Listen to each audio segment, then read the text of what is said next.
A new book based on interviews with the Navy SEALs who conducted the Osama bin Laden raid is probably not sitting well with the Obama administration. Why?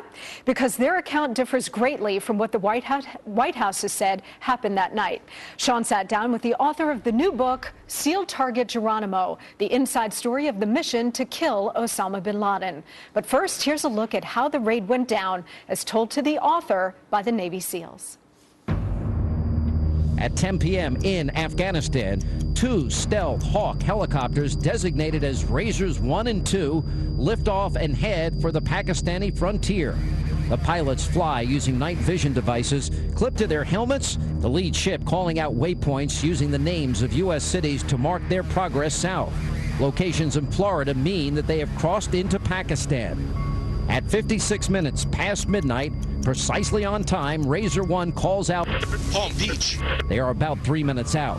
Crew members throw latches and pull back the port and starboard doors. The hot, muggy night air swirls into the cabin. They're now heading straight for the compound. Osama does not hear the helicopters until they are right on top of him. At 5 minutes to 1, he is in bed, asleep. The lights are off. Then his bedroom starts to fill with a buzzing sound. Osama throws back the blanket from his bed, tries to put his feet on the floor as the house shakes. He has 90 seconds left to live. A door in the third-floor hallway opens. Osama sticks his head out, sees the Americans, and slams the door loudly. One of the operators hits the inter-squad radio and calls out, Geronimo! Geronimo! Geronimo! The first assaulter reaches the door, waits 2 seconds to feel that another operator has joined him, then kicks it open and goes inside. One of Osama's wives, Amal, is screaming. She has been shoved toward the end of the mattress, kneeling half on, half off, steadying herself on the end of the bed.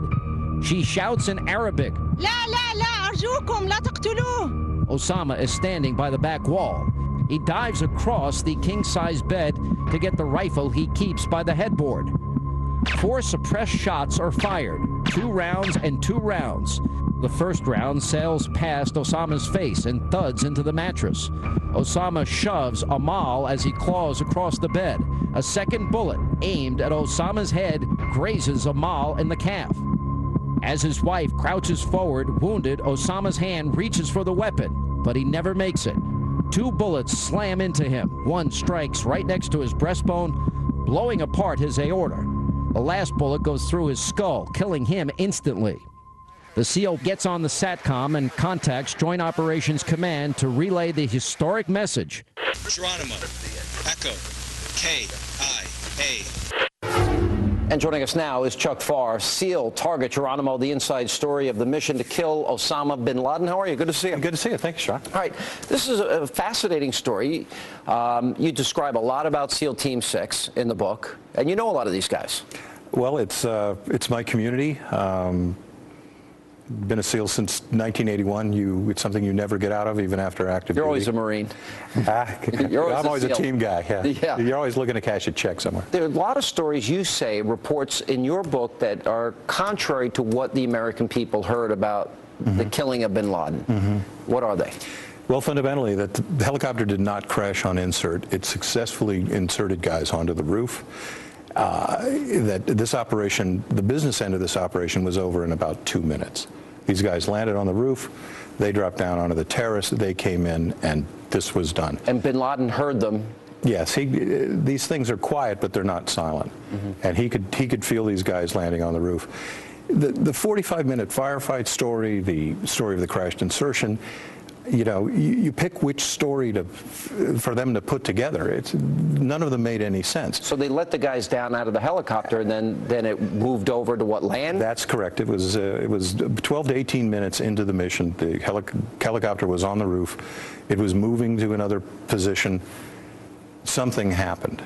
Non-optimal flight conditions. This thing very slowly wound up in the livestock area, tail first, hard landing, and this helicopter wasn't going anywhere. You're saying within 2 minutes of them entering that building, bin Laden was dead? Yes. Explain that story.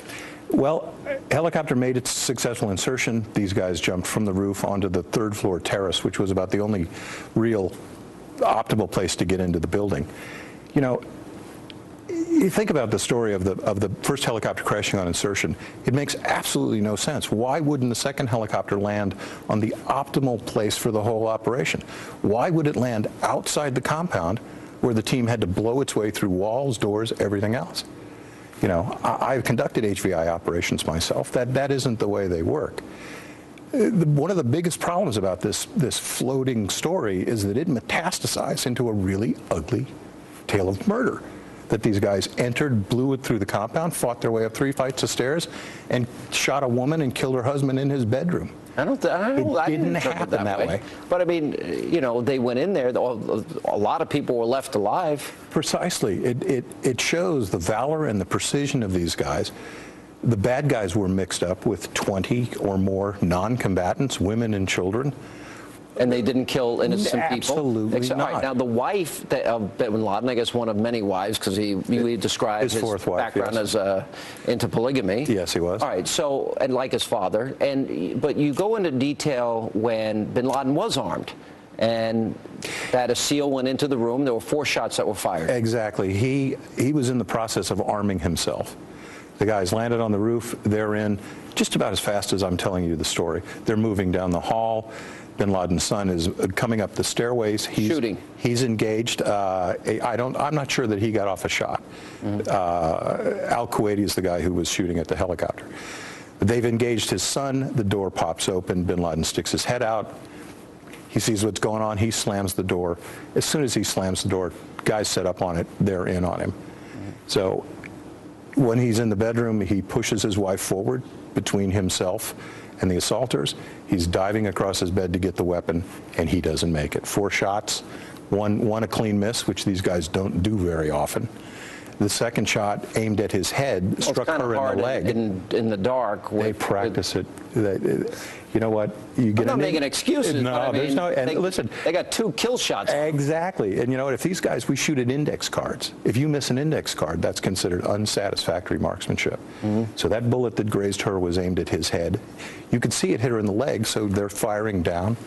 So this ballistically matches up. He's going for his AKSU, the famous weapon that he posed with in every photograph. He didn't make it. All right, we got to run. But terrific book, The Seal Target Geronimo, the inside story of the mission to kill bin Laden. Thanks for being with us. Thank you, Sean. Appreciate it.